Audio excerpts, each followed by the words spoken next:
Welcome to the Afghanistan Project Podcast. I'm your host, Beth Bailey, and my guest today is Alison Tabor, a supervising attorney with Resettlement Action DC and a principal attorney with AGT LAW PLLC.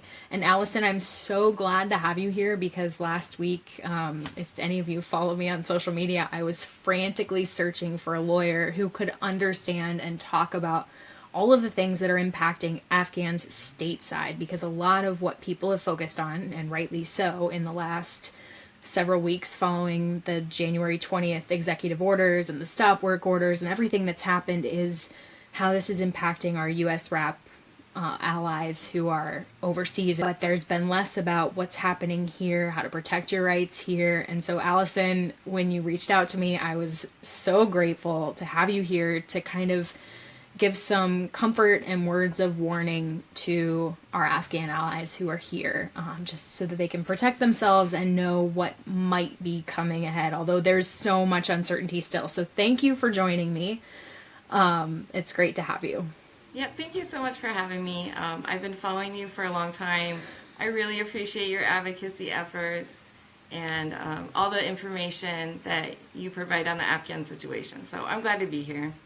Oh, it's a mutual admiration society, because I can't wait until the end to hear about what because you've been at this longer than I have, and I'm really excited once we finish talking about all this to kind of talk about how you got into it. This is really an awesome opportunity, and I want to start. There are a couple caveats to all of the information that you are about to share, and so would you like to provide those kind of upfront about, where the limits of this information are, what the uncertainties still are, all that good legalese? Yeah, thank you. So since January 20th, there have been 104 policy actions and a law that it's been signed into law now, the Lincoln Riley Act, that affect immigration in the United States, and most of those impact Afghans who are here in the U.S. as well. So things are happening very quickly, and it's a lot to keep up with, and we still don't know how a lot of things will play out over time. So the information I provide today is accurate today and may not be accurate tomorrow, unfortunately. And everything I say is just general information. If people have questions about their specific cases, they need to have a conversation with an attorney who can learn all the facts of their case and explain their unique situations to them. Absolutely.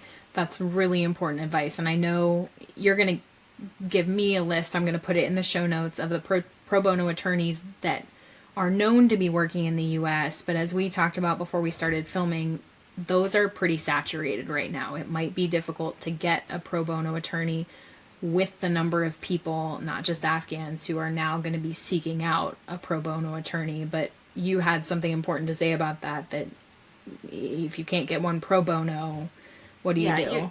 People really need to have an attorney that's working with them. The immigration law is very, very complicated with the new policy actions and things changing every day.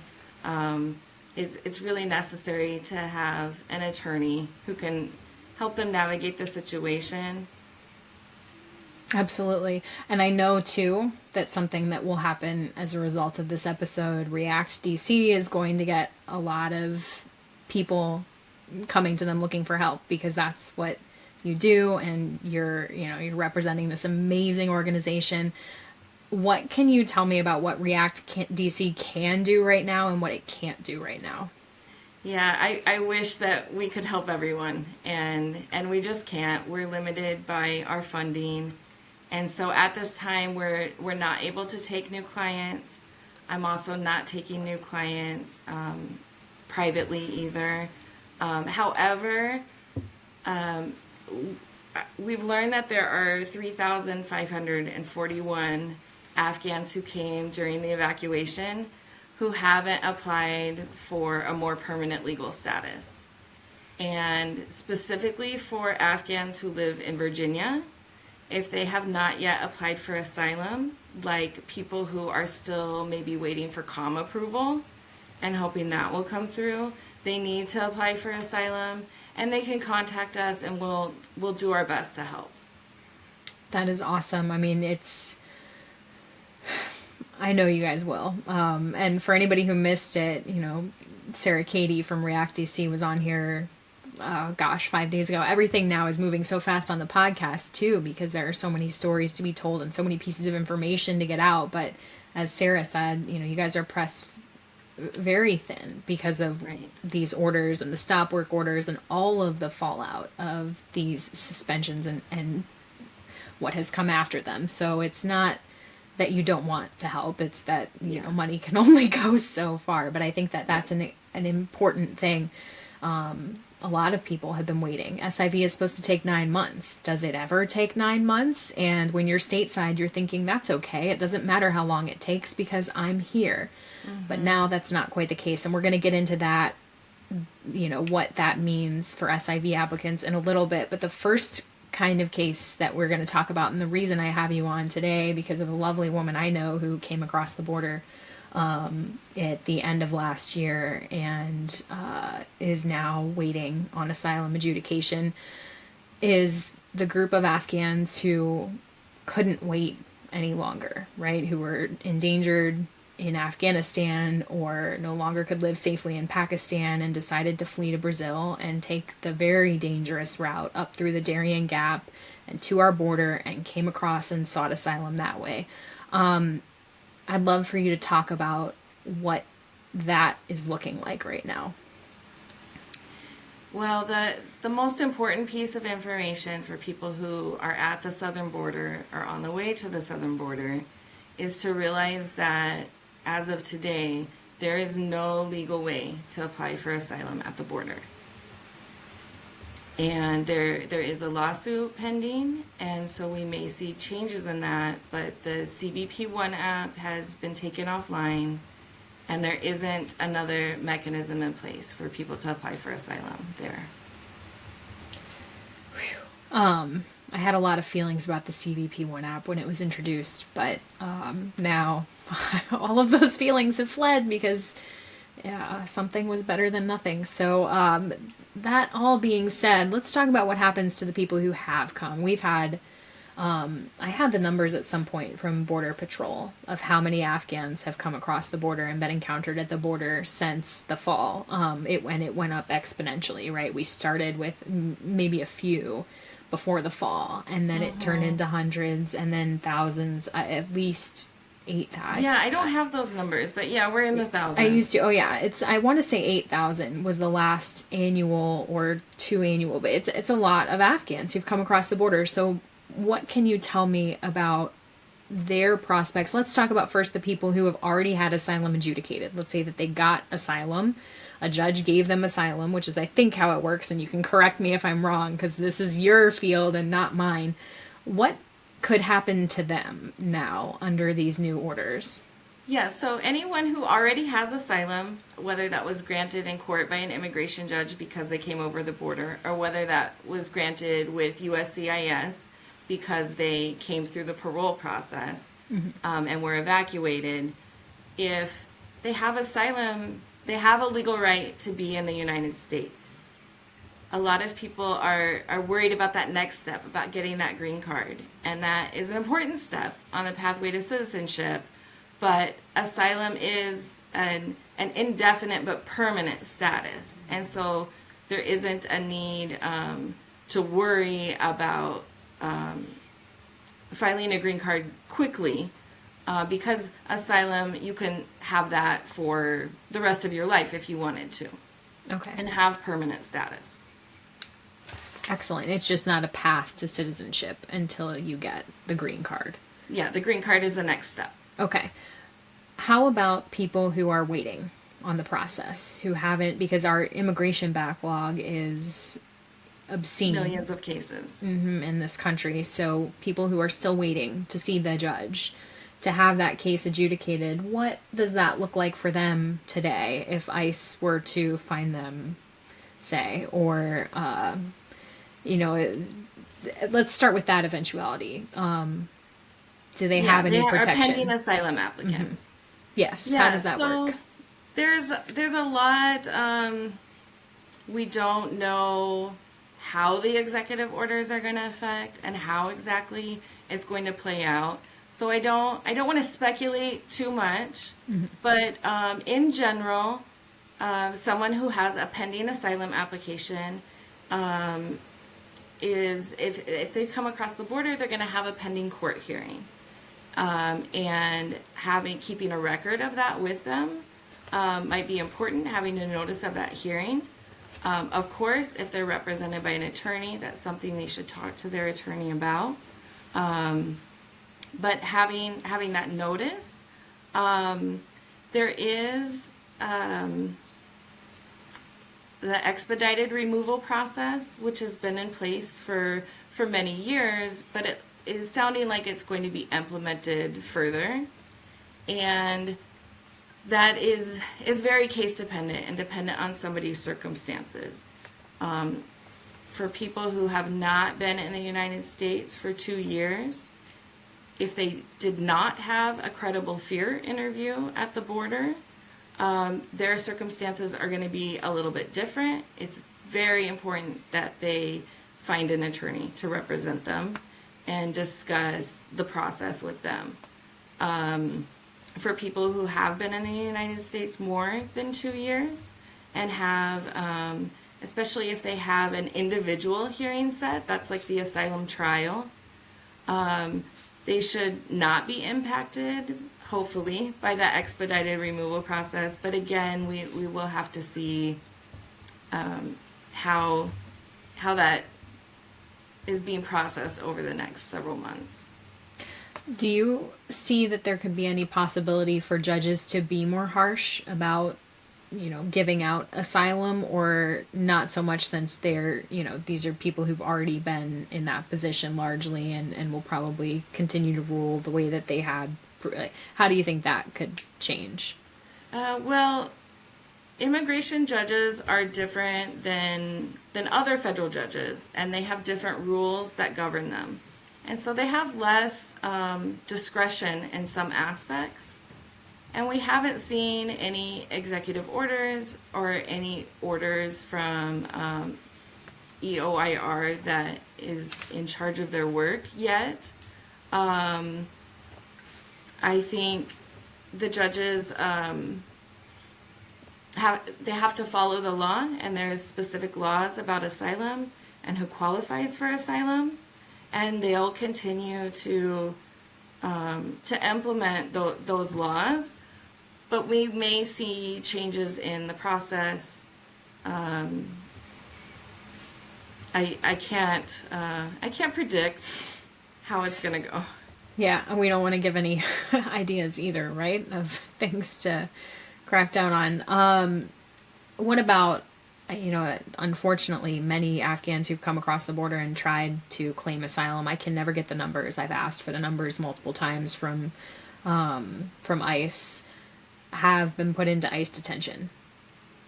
Is that a place where you would expect that removals would begin?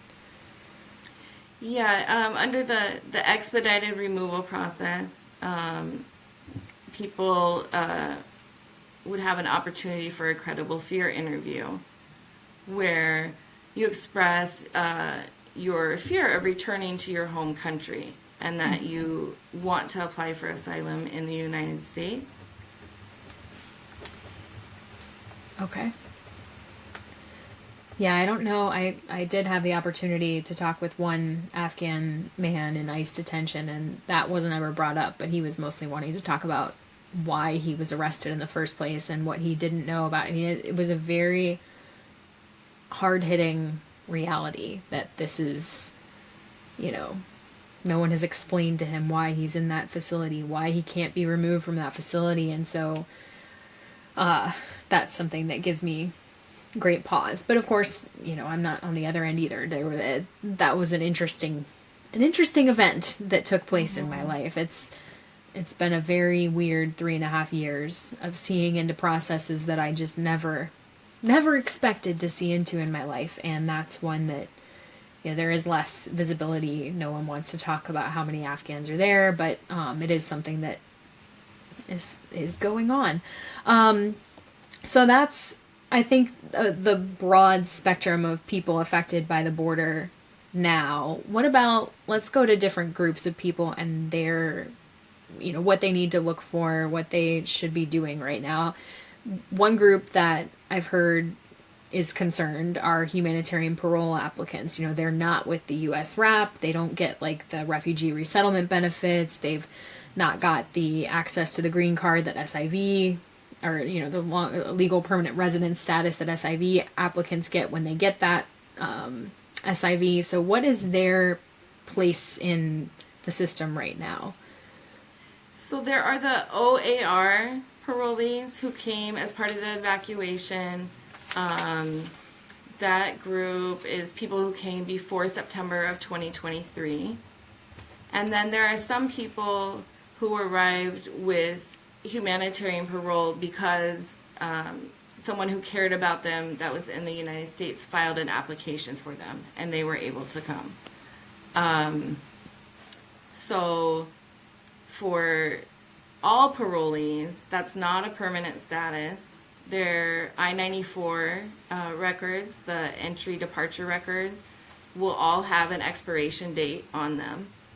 And so parolees need to speak to an attorney to get a permanent status, whether that's applying for asylum, whether there's an SIV path. Absolutely. Okay. So there is concern there, and people do need to move. They've got to take another step. Yes. If they haven't, then take that. And what does that look like in the meantime? What things should a humanitarian parole applicant be keeping with them right now just to prove that they have that status as they are pursuing other options? Yeah, it would be a good idea to keep that I-94 record. If they received an EAD, they should have that actual card with them and also have a copy of that someone they care about can access for them if needed. If they already have an attorney representing them, they can carry a G28 document that would have the attorney's phone number so they could call them if they needed help. Excellent. You're so versed on this. It's awesome. How about folks who are waiting for SIV, who don't have COM approval or don't have KBL? I don't even know if KBL is a thing that, here it's so different, right? I'm so used to all KBL these numbers. Okay. Yeah. All right, great. Let's say you're at the beginning of that process still, you haven't gotten COM. What do you need to protect yourself, and are you legally secure here as you wait for COM approval? So anyone who's still waiting for COM approval needs to speak to an attorney and evaluate whether applying for asylum would make sense. It's COM is a different process because that goes through the Department of State. It doesn't go through USCIS, so it's not a pending application for with USCIS. If someone has COM approval and they filed the I-485 adjustment of status application, that is a more permanent status, and they need to speak to their attorneys about their situation. But having filed the I-485 puts them on a path to more permanent status. And as of today, everyone still is in valid status while their parole is current, before the parole expires. Okay. How about TPS? There's been a lot of information about temporary protected status being extended by Biden for certain groups, but not Afghans, and then removed also now by President Trump. There's TPS to me is a jungle of things I do not understand. So I would love for you to describe TPS, how it works, what that looks like, especially for Afghans and for anybody else in that boat right now. Yeah, so temporary protective status is a temporary status. Mm-hmm. So once that it expires, if it's not renewed, then someone is still in a situation where applying for asylum is probably going to become necessary. There are some populations in the United States where temporary protective status has been extended for many years. There were a lot of people advocating for President Biden to extend TPS for Afghans. I didn't expect that was going to happen because we don't usually get an announcement that TPS is going to be extended until about 60 days before it's going to end. And TPS is going to end, I think it's May 20th of 2025 for Afghanistan. So I wouldn't expect that we'd hear anything until March of this year about an extension. I think that it is important to recognize that TPS for Afghanistan may not be extended. And so anyone in TPS status needs to be exploring a more permanent immigration status. Basically, it sounds like, to go back to your first thing, is everybody needs a lawyer right now. Yeah. Which, like we said, is really hard because lawyers are going to be encumbered with so many different cases. Pro bono attorneys are limited in capacity, and private attorneys are expensive.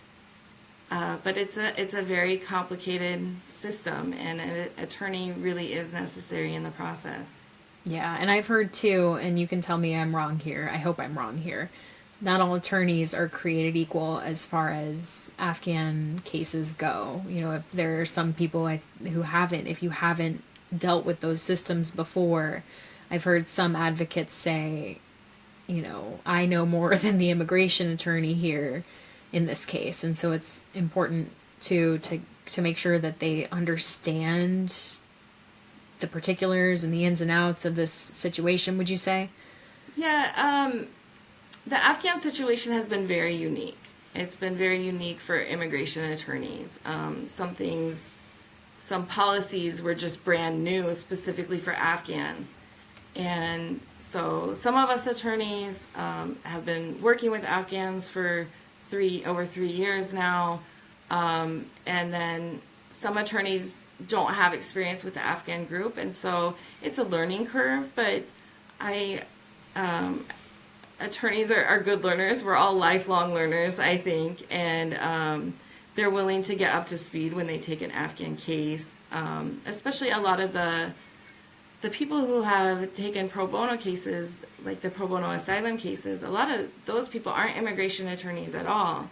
They're in other fields of law, but they're passionate about the situation and want to help, and so they spend a lot of time figuring out the situation. Sure. And I can guarantee you, if I'm wrong, I don't even want to say like the silly thing that I would do, whatever.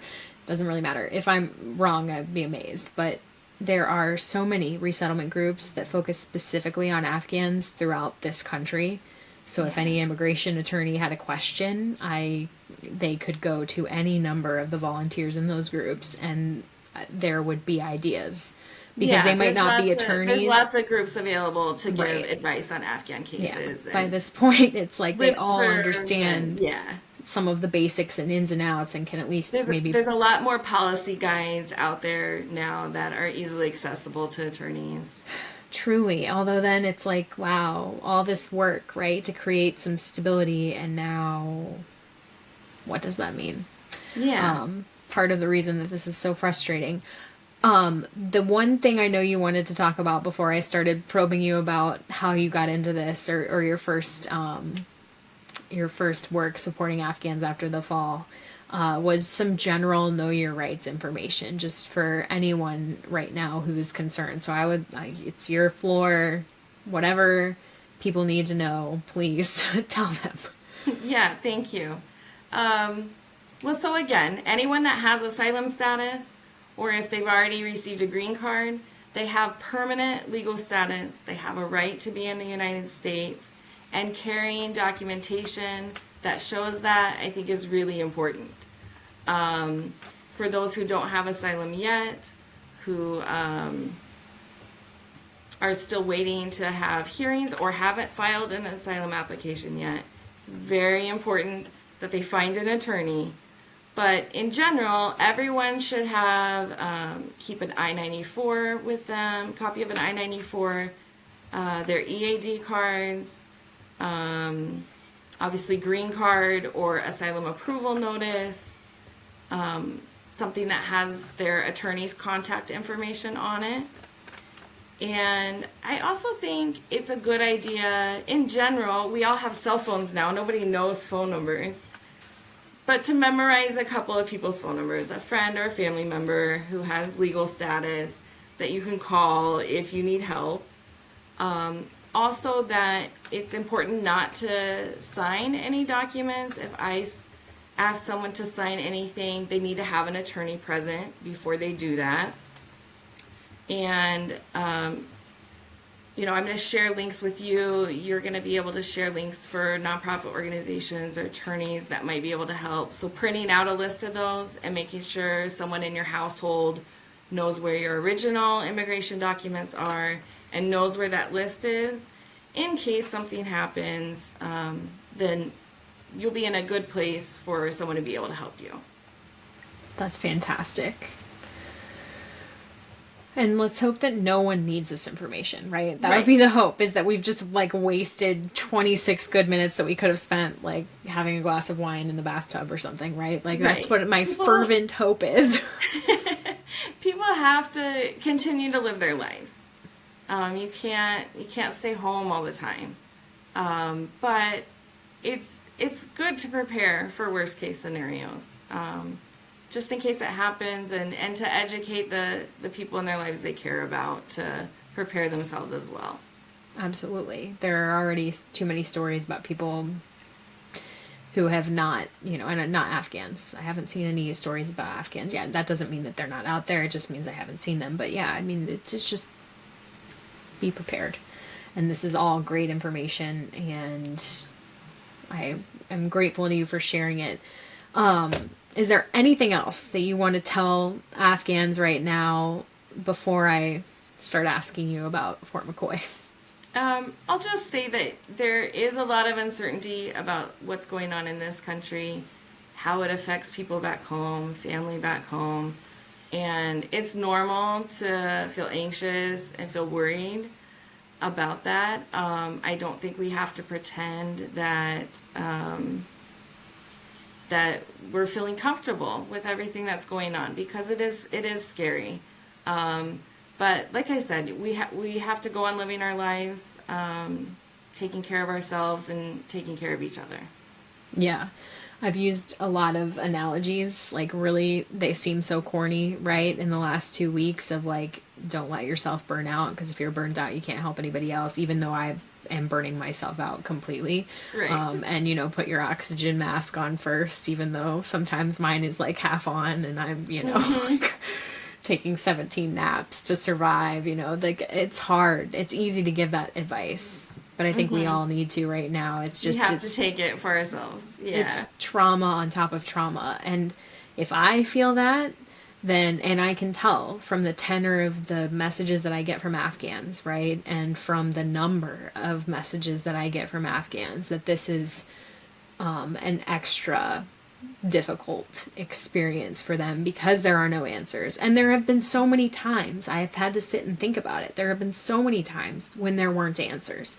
Nobody knew why flights were stopped. Nobody knew why the USRAP wasn't processing, right? There so many times, but for some reason this, after some relative normalcy, just really has thrown people off their central axis. So take care of yourselves. I think that's really important right now, and just try to listen to experts who can give you good information. I think that's the other good thing, right? There is always the grapevine in this, and a lot of times the grapevine has it more right than the media does. Yes, sometimes. Yep, but I know there is a lot of bad immigration advice on TikTok. Oh my gosh, please don't go to TikTok for immigration advice. Do not go to TikTok for legal advice. Oh my Lord, no. Yeah. I think it's just so important. Let's try to find the best knowledge that we can, right? Yeah. And stay as calm as possible. So before I let you go, I just want to hear about how you got involved post the fall of the former government in assisting Afghans and what that looked like. Yeah, I'd been watching the situation on the news, and I thought I really wanted to get involved somehow and help. And I happened to come across a post in an attorney group on Facebook. And so I made an appointment to talk about going to one of the bases to help out. And I thought I was just offering to go pro bono for a week or two. And it turned out to be a job opportunity. So I went out to Fort McCoy in the fall of 2021, where we had about 13,000 Afghans at Fort McCoy. So I was part of the legal clinic there, and the legal clinic director and I so badly wanted to reach all 13,000 people. And we tried. I don't think we got to everyone, but explaining to people that they were going to need to apply for asylum for the most part. And when everyone was getting resettled by February of 2022, she and I realized, there were potentially 90,000 people out there that needed to apply for asylum. And we knew, in theory, we could not help them all, but we wanted to try. And so she and I developed pro se asylum workshops, and we were able to help several hundred people apply for asylum, empower them to be able to file asylum applications on their own. And those were very successful. And then I've continued to work with Afghans, now at REACT DC, continuing to work with Afghans. There's, it's a long process, applying for asylum and then applying for family reunification, applying for green cards, and eventually it'll be citizenship. Gosh, I mean, it's amazing because think about it. Those several hundred cases are people who aren't in that population of 3,541 that you mentioned in the beginning. That makes a world of difference, because one thing I have learned from sitting with you now is asylum is you're protected. You might not, get citizenship unless you make that leap yourself, but you can't be removed, right? You're here, right. You're safe. So that's a really huge thing to be able to do for hundreds of people. That changes lives. So that's very cool. I am sure that there must have been some really interesting interactions there. Does anything leap out to you as something that happened that made you want to keep doing that and join REACT DC, like a particular family or case? Well, some of my best friends are people that I met at Fort McCoy. It's been an honor. It's been a pleasure to work with Afghans and serve Afghans who are so generous. And when I was on the way to Fort McCoy, I kind of expected that I just didn't expect people to be so gracious and so grateful. I thought they're in such a tough situation. They don't know what their future holds. So many people were separated from their families. And then everyone was so ready to celebrate when they could and be joyful in the moment. And it's had such a beneficial impact on my life. That's amazing. I fully agree. My life before the fall was a lot less hectic, but I wouldn't go back to it in a million years. Yeah. I learned more from the volunteers and advocates that I have worked with and from the Afghans who, even if they're deathly afraid of the Taliban, the first thing they ask me is, how are you? I've learned so much from doing this, and it just about life. The person I have become is such a better person for this effort, for the people that it's introduced me to, and Yeah, it's an incredible thing, and I'm so glad that you did that, that you are here now giving that information that you've gleaned through lots of hard work to people who need it right now. It means the world to me that you did that. And I just want to thank you so much for being here and sharing that. Yeah, thank you so much for having me on. I hope that it's helpful to people. I hope I got my message across that if someone has not applied for asylum, they need to do that, and they need to find an attorney to help them. Yep, that's going to be like my 10-second. Get an attorney. File asylum.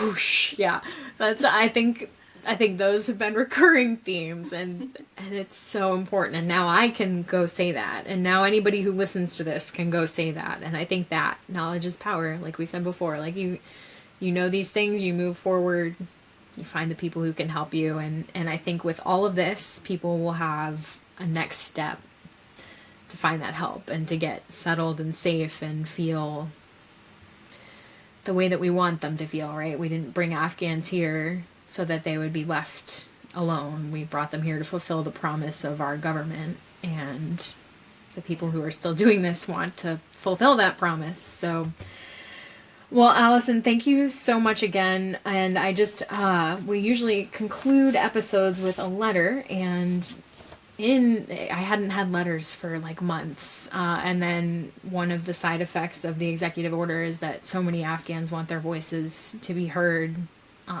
around the world right now. And so I do have a letter from an anonymous P2 applicant that I would like to read. Dear President Trump, human rights advocates, members of Congress, and esteemed leaders, we, the Afghan people waiting in Afghanistan under the USRAP program, humbly and urgently request that you reconsider and reverse the suspension of this vital resettlement process. For more than 20 years, we've stood alongside the United States, committing ourselves to shared values of democracy, freedom, equality, and human rights. Today, we remain steadfast in our commitment to building a peaceful, educated, and violence-free Afghanistan. However, we cannot do this alone. The suspension of USRAP has left many of us in dire circumstances. We live in constant fear of retaliation from the Taliban for our service and support of the U.S. mission. Returning to our normal lives is no longer an option, as the threats against us and our families have escalated. This decision has shattered our hopes for a safer future and placed countless lives at imminent risk. We believe in the vision of an Afghanistan that is prosperous, equitable, and free from oppression, a vision the United States once shared with us. Our families, children, and youth have already endured immense hardships with limited access to education, opportunities, and basic human rights. The USRAP program represented our beacon of hope, a path to safety, and an opportunity to rebuild our lives while contributing to global peace and development. The United States has long been a symbol of democracy, human rights, and justice. We respectfully ask you to uphold these values for those of us who stood by your side in Afghanistan. Our sacrifices, loyalty, and unwavering belief in freedom cannot and should not be forgotten. We remain committed to supporting the U.S. mission, both in Afghanistan and globally, to ensure a brighter future for the next generation. Please hear our voices, consider the magnitude of this suspension, and take immediate action to lift it. Reinstating the USRAP process will not only save countless lives, but will also reaffirm America's dedication to justice and humanity. Our trust in the United States remains unshaken, and we continue to believe that the principles of compassion, equality, and solidarity that the U.S. upholds will guide your decisions. We urgently appeal you to restart the USRAP process for Afghans still in Afghanistan, ensuring safety and hope for those who need it most. I appreciate this individual sharing those words. That was the best written letter I have ever received, and so truly beautiful. I think that's why this hurts so much, right? And when they said that, we used to share that goal with them of having an Afghanistan that was prosperous, equitable, and free from oppression. And that hits me right in the heart. I spent years of my life working in the intelligence community towards that effort. And so it really hurts to see what has happened to that country. Anyway, Alison, thank you again for being here. It was an honor. And if anything happens, please let me know. We'll update people if anything changes, and I want to thank everybody who's listening. As always, Tasha Kaur, and hope to see you again soon.